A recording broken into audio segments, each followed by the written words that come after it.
guys, naano ko kay sit up ron kuan siya, karaoke sit up. Ito ang dikbit natin.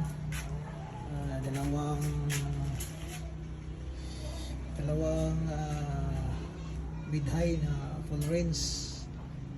Saka ito lang gamitin kung sub. Malakas naman sub to. Itong monitor speaker, pero malakas din ang sub. Ito lang bit ko. Yan. Blessing ng bahay ang pupuntahan namin ngayon. So ito lang bit ko.